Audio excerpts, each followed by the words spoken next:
Jésus yeah, yeah. Oge na oge.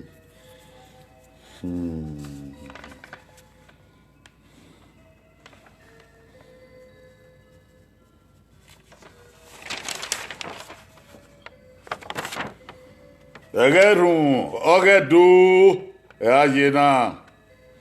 Egerun, oge do ogba o. Mahia fẹ́ sí kòkó kì pé kíkú kì mú bọ́ kì mú wẹ̀ kì bàbá kì yé wàhíà fẹ́ tó ta o ẹ̀rẹ́rùn ọ̀rẹ́dò ayé náà.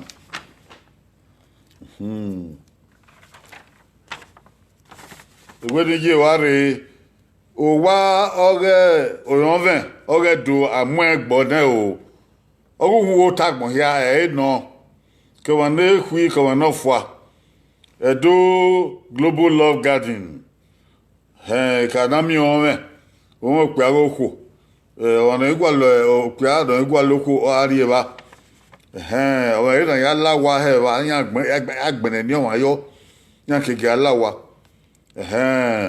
oyigo pon wiro na ya lo emi ni okuki igo pon ni mo po lo gbe ukuki ore ebo ni amugbo o igor ren no wuki ogi man ibi bana na fe ko fi an woto we no bo ana gba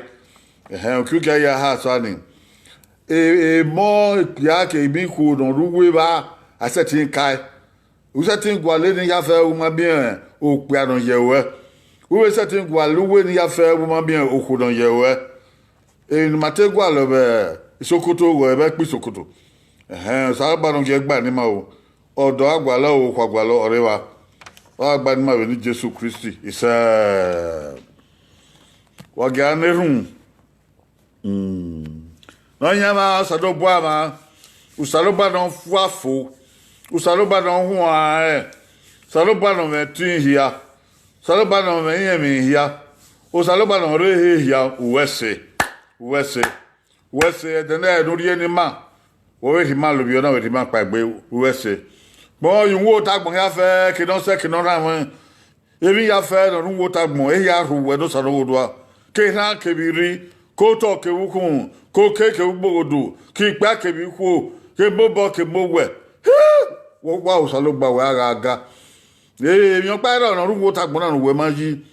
uwese na gbon na fun o ri o no ki ma yan poro zogo uwese manado mare mado gawe oge na mado neruge oge na na agwa uzola yeva de kenaka o salubaro godwa we ma ga na ma ga bo dio ke manta e me wa ga ti erun aga na edegbe ma ga ta edebo ga ta wa ho ge la ma rio ge la ma ko gi ma me ya wina gi ma me ya gawe gi ma me ya lelewe mana do ga e ma no ho an mana do ga e ma no gbanna mana do ga e ma no go mana do ga e ma no onye mana do ga e ma no ma hu eme mana do ga e ma na fian gbe la hoti ma mo ne va na gbon se ti se do sikoto o salobo marakara o e gana ma ya ga yan uyo ga we e pe won ga we de ya so fo me agbon e ni Jesus Christi no nyama ise wa ya bo kian adago wa ya o wa ti so ni bo ya ko ala popa la kirikiri wa bo kian o edo iwe mi oge dan iwe mi oge edene iwa gbere ya la diana dege ma ya meke na no la marion papa re ebe na gbon na o be la worion wo ye ko we dege iwe mi oge edene ore be efficient unwene uvion pa nyagban asofie va nyagban iwe mi oge edene efficient unwene uvion pa nyagban asofie va nyagban wa ja tebe no wa o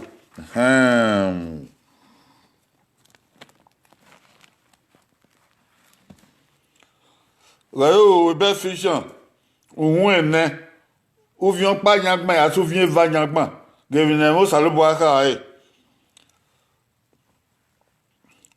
we mwen oria kebezo kebizo kebe elege kebe otako we mwen ya dagbo were okore ya se gbavo igbovo mwen ya dagbo were we do amen to ha ige gbu wa e ko goggo no salobo ane we do amen ige gbu wa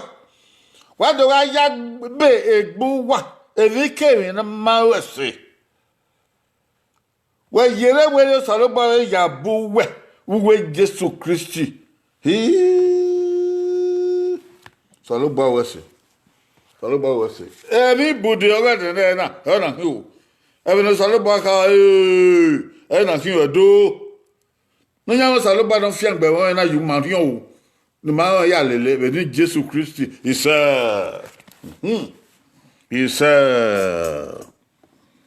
wa ya do wa bo kin do one iwe mi ma ga de ne u kaime oga de ne u kaime oni evi na agwonya evi na agwon ka oni u kaime oga de ne oye wa ga me e ko gyo regbe edo wa ga me e ko gyo regbe edo ya fe edo no ten edo no so edo ni biebo edo ni bidu edo ni biagbe edo ni biku edo ni bi iwevi edo ni na gbanwi na la kopa edo ni bi ga osado bua edo ni bi idu na nwa Ogwa ya fe edomadogo ebohia wagame ekoi ogo gyogyo regbe ho Igwe vano wagame eko gyogyo regbe ebohia fe ebe no wa salobo we na ga me ko goggo regbe me ga me ko goggo we me ga me ko goggo me ma ga me ko goggo regbe ma e yo salobo aka eri o salo gbagba lo yi wo bi se na do mo na re e na kana aka so salo bo re po don gbe bi don wa na don gbe bi na ti na o we na e beneficial ogbon gibi ya yi eri o salo bo na re bo na ti Ephesus be na gbon gibi Ephesus eri agbon gibi edo o coven eri o wa no emi no salo bo aka e be no wa nga e wo ka bo na gbon ge abe gbon ge do fun da bo ene u mama gbon na kin ene o salo bo no mo nye o na kin ene o salo bo e mata o na kin e ke na ri e mata na bo be ana fi do e ke na ri e no nyonje ge bo be he ana ri ge do e ke na ri e be we oge me we agbona ge bo be ana ri ge do u ba me na se e bo be gbe to ga be se do egbe o po ya we isa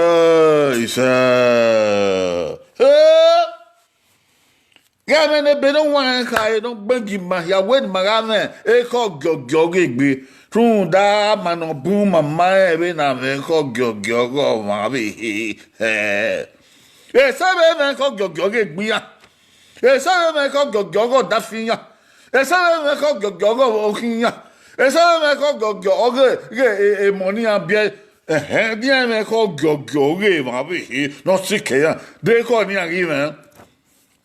Eko no wegbe katosi ma so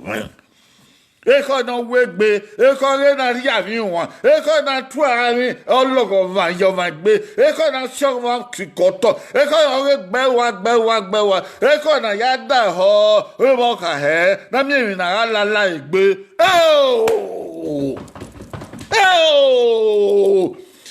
ma ni boomer o so do gba bege o na gbe ma gba be we mo Otami mane mai kai mama ho.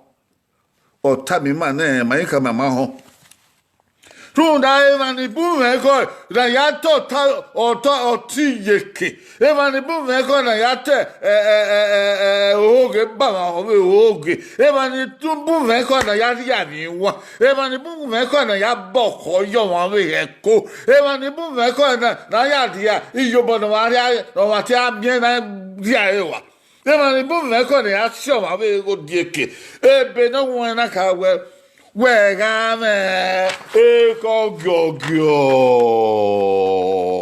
wo ma be e we ga me e ko gogyo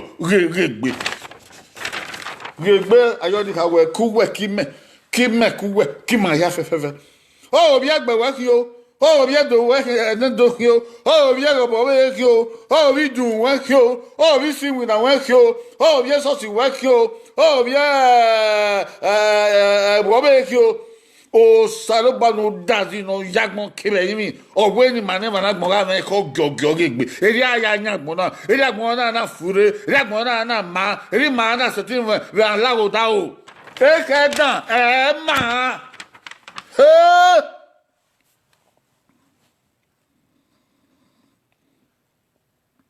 Ekadan emma eko gogyo onyo eko no fure na ya daga ma be za bo bi salobo na ya daga bo be za bi ebu no ya we to ha ga ma be na ya ja bo ma be bo wo ma mi na ya ri yo bo no ma bo agwa lo na ya tana ma no me kina so tin to bu na ya ri e no ma ne me na ya mu ja no ma be kuda o nu da ori on pa so kuda o se do Eko gogyo magamo egbe ma do wa mu ala oda o egbe ma do wa won yin me egbe ma do wa won ogo egbe ma do wa won fure egbe ma do wa ma fiangbe di ma me ko gogyo ma me ko saloboa heu o va me ko gogyo e me ko saloboa heu ma we ko upa o salba ma wa gbele ma wa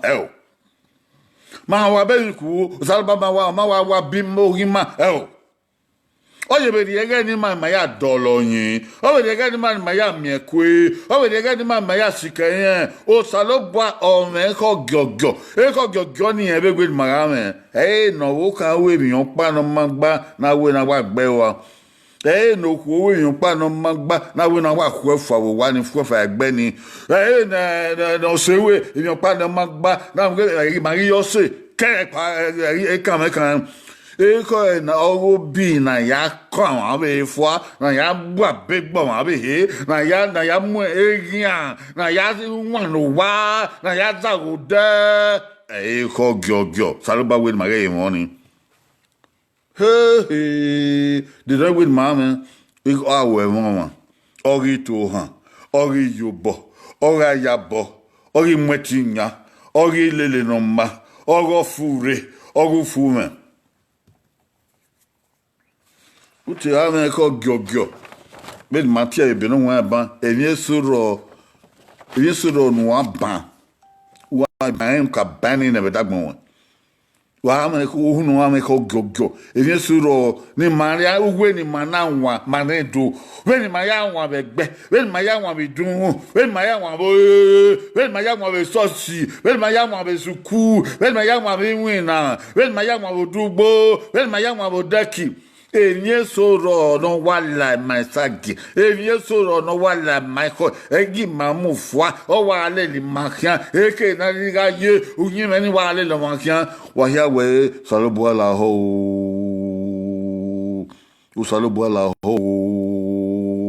usalobo la ho Jesu la ho evini ya fe no magba no dori yen dagbe mare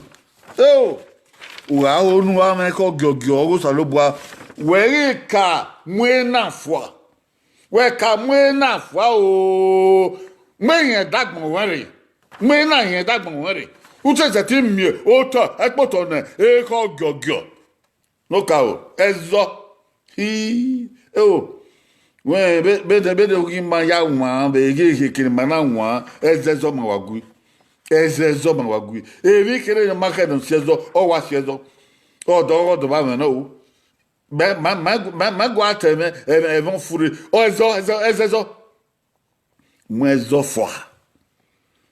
mwezo fwa udo wa zo wa mona ewu wa be say ayo ezo ya we ezo ra we kega ohoge ohoge mo fwa even so what wa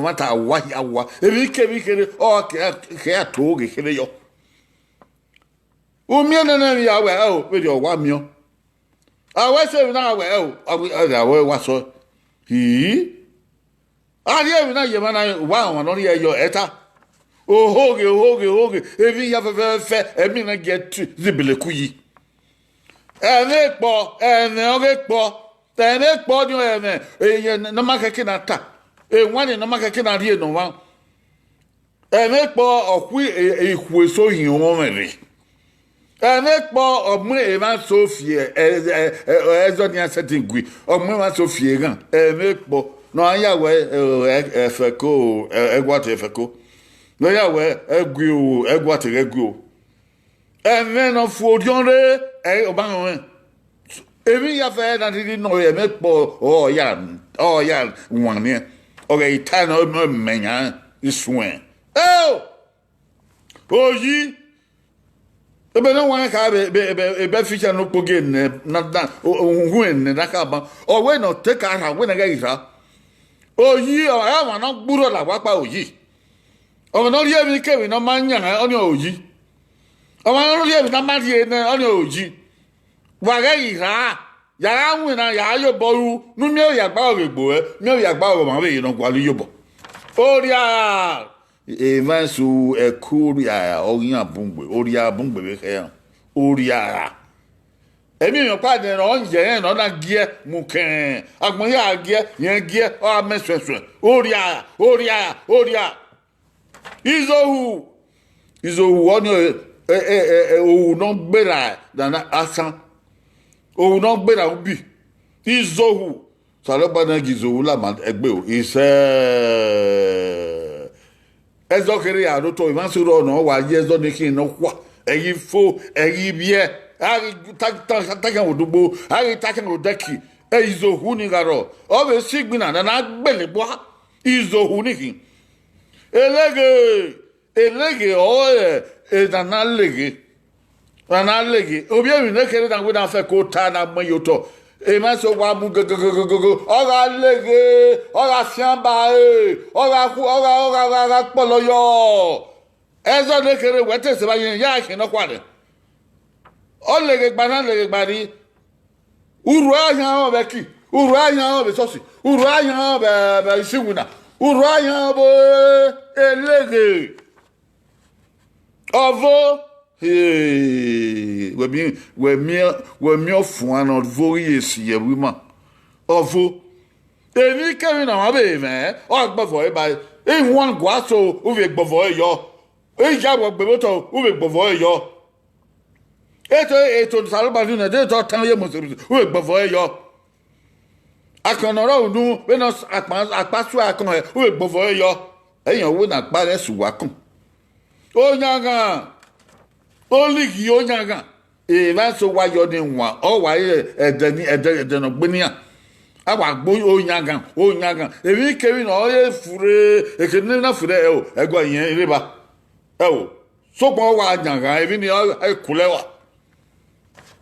e mo bi o na dan no bi ubi dan ge ho e mo bi eme arota ma be kinata se yen wa do topa yo ogo bi ni o dan agbon yen gata ebe bota he ayan me dan ti fu abu no oni ugbon so aka tie ugbon so aka fian wi ne akewe na do tenare na iya weti ame ko gyogyo u ka vie na yen dagbon ore ezo oge eme po oji oriara izowu elege ovo onyaga emobi saloba no mu yen dagbe mare o ise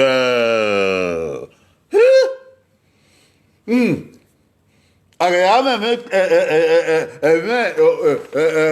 ogo ana ya me ogyogyo de na ya oma na yime ogyogyo okay waga me enina na ya oma na ogyogyo we ne bible gwalo yi ufume ami no je ufume wa mo do da mo te no ufume o agbon so obona no ha mu wa bo ta fun de no ha mu wa bo ka won de no ha mu wa bu bu ibu de ai twende ama be ni abi ka he ama be ni ezo ni abi chi me ama be ki ni abi le mi ko yo mo we ubu ya de run da ya me ufume eva na mfume aso obasa sevense eva na mfume amudede eva na mfume amunuso sewunu eva na mfume agbadi eba e don fu ovagbe eko ene kwere okome eko so kwere so wesu evio wagele no nda eko ma so gbegbegbe eko ene kwere wa mi ana sovi yo to te gbava oye kwere erefo ayo mana siko ayo mana nota ayo mana devino ayo mana do tuoi ayo mana re o mare kira du ko egbe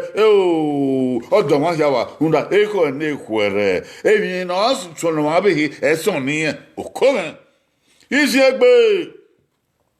Izegbe na ya mu ke ko ma be izegbe na ya mu dia na mata la dia izegbe na ya ri yo bono ma be na bana egbe bana ewu ma okome akugbo egbe akugbo rewu akugbo redo edo ma kugbe ose ni mana do wa ya ma kugbe ose gbera jage bodi ke ya no we no magba be awero abe tie la wa abe tamaya e no woro magba oni marie mara wa kan fo ededevende ari even da gu ari gu tu labiezo ari gu tu labie san ari gu ri ba ari gu da iya rafona akugbe imwetinya wosa o ma nene imwetinya wosa ese ti na mezin egbe emudi akoba be wata baba o sa no we ri ona ri o ri ehun kagele no o sa no ri o mo na ri o be dugu ehun kagele no osano yigo nu anu ya Yesu ko be yigo nu anu ya bukwa e wata gele no imetinya amudia kosa ekwata ni ekono mana ya gwo ma be yin ekwata ego hoge ori mabase oga ibeleku huda ma so agwo ma diko ne ora so wa ya ti ko be he ekwata ya gwo ma diko ekwata ya gwo ma yin e ba be rio ya logo na ngunyi odo no oho no o te no o kagbe no o kalotu no o kayoga no o kagele no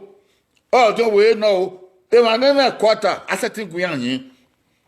uhuame oni uhuame ori ko e ka o ya gbin won saloba bere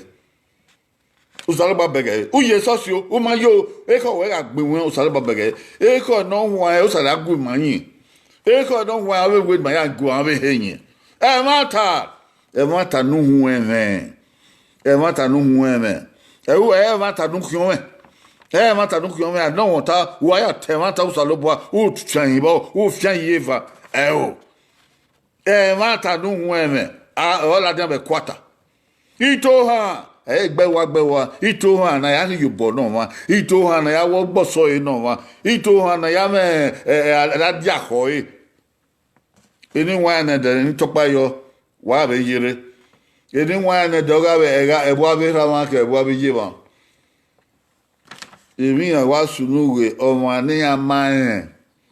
o ti ga obi ebu obi abe ni wa na de Yesu da we wa be avie iwe owo he obio o wana eni wa na de ma wa ni ye ugbese da obi edo hu de mi no sunu ga ihe go egbe hi no sunu go wana na o be seti sunu go wa be ke to ha ni ko gogo ni eni wa na de yen wa be avie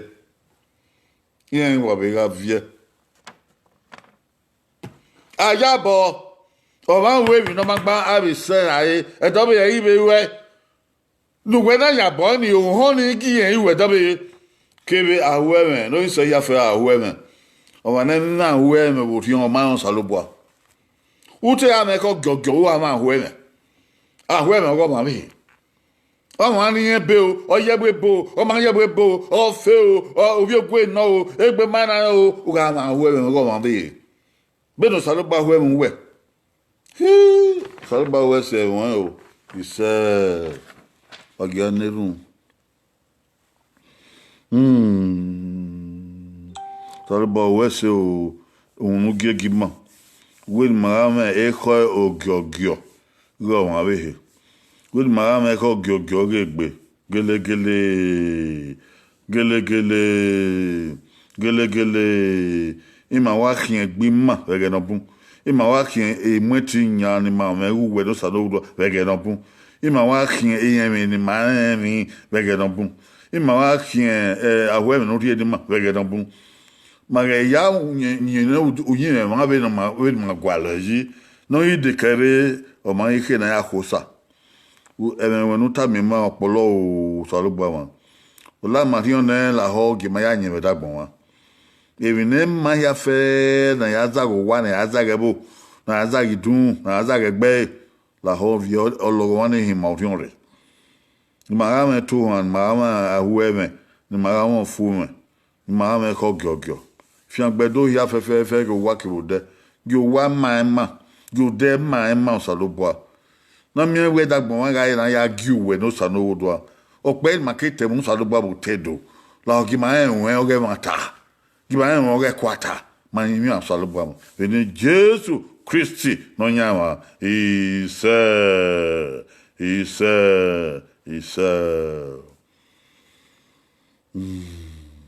wa hianore wa bokian o